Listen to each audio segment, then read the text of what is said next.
Good morning class. In this video, we are going to start our second term syllabus with the chapter number 4, that is matter. So let's start. All the things we see around us are all made up of matter, okay? And all these things take up some space, they also have some weight. And the amount of space something takes up is called volume, and a thing weights depends upon its mass. Mass means the quantity of matter that it contains. Ultimately, when we say that matter is anything that has mass and that can occupy space. Basically, we have three states of matter: solid, liquid and gas. After that, we will see the interconversion of state of matter. Like ice is in the solid form. We can say ice is in the solid form. It will change into liquid form. And from liquid, we can change it into a gaseous form. The same ice will melt into water and the water will convert it into water vapor. So, this is called the interconversion of states of matter. Further, what causes a difference in states? Matter is made up of small particles and all those small particles are called molecules. Molecules are attracted by a special force and that force is called intermolecular force or cohesion, and it is also called intermolecular space.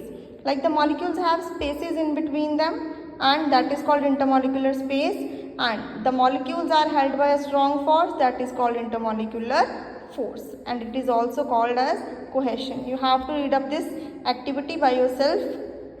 After that, we will read about general properties of solids. The intermolecular force is extremely strong in solids. We will say solids have the most intermolecular force and the molecules are very closely packed to each other. They cannot move away from one another and they vibrate. When we give some kind of energy or heat, they can only vibrate about their fixed positions. After that, let us take up some points for the properties of solids. A solid always has a fixed shape and a fixed volume due to its intermolecular force. Next, solids generally cannot be compressed because this is the molecular arrangement. Solids have tightly packed molecules. Liquids have molecules some of the far away and gaseous molecules are very far away from each other. So, on this molecular arrangement, on the basis of this molecular arrangement, we distribute our solids, liquids and gases. Now, let us continue. Solids generally cannot be compressed because the intermolecular space is very less, intermolecular force is very high, so it is impossible to compress the solids. Next, a solid does not flow because it doesn't have any kind of space in between the molecules. A solid expands or contracts very little on being heated or cooled. When we will apply some of the heat on the solid, it can little bit expand or little bit cooled after the contraction. This is because it has high intermolecular force, also called cohesion, and very less intermolecular space. Now let's move to the general properties of liquids. We have studied about solids, now we will move to the liquids part.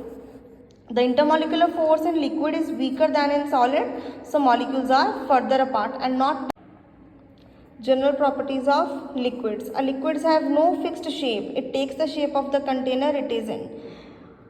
The liquid is poured in whatever container, it will take that shape. So it doesn't have any kind of fixed shape. A liquid can be compressed only to a small extent because it has very little space in between the molecules. So it can be compressed very easily but only to a little extent. A liquid can flow. We all know that liquids can flow because of the space in between them. Next, a liquid expands or contracts more than a solid. This is an important property of liquids, that more than solids, it can be expanded and it can be contracted while heating because it has more space than the solids one. Now you have to read this activity. Next, all liquids do not mix with each other. All the liquids cannot be mixed with each other. The very common example is oil and water. Like mix.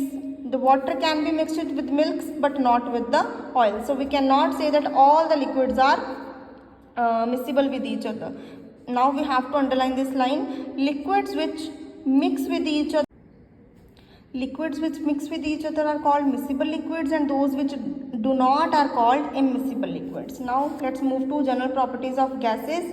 Liquids and gases both are called fluids because they can flow. Both the liquids and gases can flow. Gases have the following properties. A gas has neither a fixed volume nor a fixed shape because it has very large spaces in between the molecules. It cannot occupy any kind of fixed shape or only volume.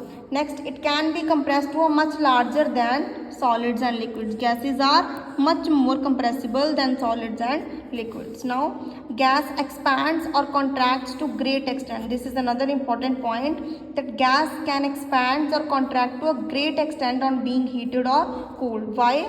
Because on being heated, molecules become energetic, they move far apart from each other, and after cooling they come closer to each other very quickly. You can read this activity. And after that, next point, gases freely mix with one another because the molecules are very far away from each other. They're already in the motion, and this process is called diffusion. You have to underline, the molecules of a gas can easily occupy the large intermolecular spaces of another gas, and this all phenomena is called diffusion. This is an important definition also.